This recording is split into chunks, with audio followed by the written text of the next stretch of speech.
ଓଡ଼ିଶା ସରକାରଙ୍କ ସମବାୟ ବିଭାଗ ରାଜ୍ୟର ସମସ୍ତ କୃଷକଙ୍କୁ 2025 ଖରିଫ ଋତୁ ପାଇଁ ପ୍ରଧାନମନ୍ତ୍ରୀ ଫସଲ ବୀମା ଯୋଜନାରେ ପଞ୍ଜୀକରଣ କରିବାକୁ ଆହ୍ୱାନ ଦେଇଛି। ଏହି ଯୋଜନାରେ ପଞ୍ଜୀକରଣର ଶେଷ ତାରିଖ 31 ଜୁଲାଇ 2025 ରହିଛି। କୃଷକମାନଙ୍କୁ ପ୍ରାକୃତିକ ବିପଦ ଯଥା ବନ୍ୟା, ଖରା ଓ ପୋକମାଛି ଜନିତ କ୍ଷୟକ୍ଷତିରୁ ସୁରକ୍ଷା ପ୍ରଦାନ କରିବା ପାଇଁ ଏହି ଯୋଜନା ଏକ ଗୁରୁତ୍ୱପୂର୍ଣ୍ଣ ପଦକ୍ଷେପ।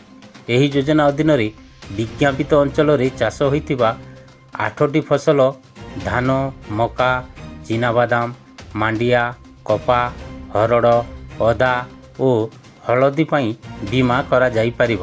ପ୍ରାକୃତିକ ଦୁର୍ବିପାକ ଯୋଗୁଁ ଫସଲ ନଷ୍ଟ ହେଲେ ଚାଷୀମାନେ କ୍ଷତିପୂରଣ ପାଇପାରିବେ। ଭାଗ ଚାଷୀମାନେ ମଧ୍ୟ ଜମି ମାଲିକଙ୍କଠାରୁ ନିର୍ଦ୍ଦିଷ୍ଟ ଫର୍ମରେ ସହମତି ଆଣି ନିଜ ଫସଲର ବୀମା ପଞ୍ଜୀକରଣ କରିପାରିବେ। ଋଣ ଚାଷୀମାନେ ପ୍ରାଥମିକ କୃଷି ସମବାୟ ସମିତି, ବୃହତ ଆକାର ଆଦିବାସୀ ବହୁମୁଖୀ ସମବାୟ ସମିତି କିମ୍ବା ବ୍ୟାଙ୍କ ଶାଖାରେ ପଞ୍ଜୀକରଣ କରାଯାଇପାରିବେ। ଅଣଋଣୀ ଚାଷୀମାନେ ଜନସେବା କେନ୍ଦ୍ର, ସମବାୟ ବ୍ୟାଙ୍କ ଶାଖା କିମ୍ବା ଅନ୍ୟାନ୍ୟ ବ୍ୟାଙ୍କ ଶାଖାରେ ଆବଶ୍ୟକୀୟ କାଗଜପତ୍ର ଯଥା ଆଧାର କାର୍ଡ଼ ଓ ଜମି ସମ୍ବନ୍ଧୀୟ ଦଲିଲ ପ୍ରଦାନ କରି ପଞ୍ଜୀକରଣ କରିପାରିବେ। ଆଧାର କାର୍ଡ଼ ଏହି ପଞ୍ଜୀକରଣ ପାଇଁ ବାଧ୍ୟତାମୂଳକ ଅଟେ। ଜଣେ ଚାଷୀଙ୍କ ପାଇଁ ସର୍ବାଧିକ 5 ଏକର ଚାଷ ଜମିର ପଞ୍ଜୀକରଣ ବିନା କୌଣସି ଦେୟରେ କରାଯିବ।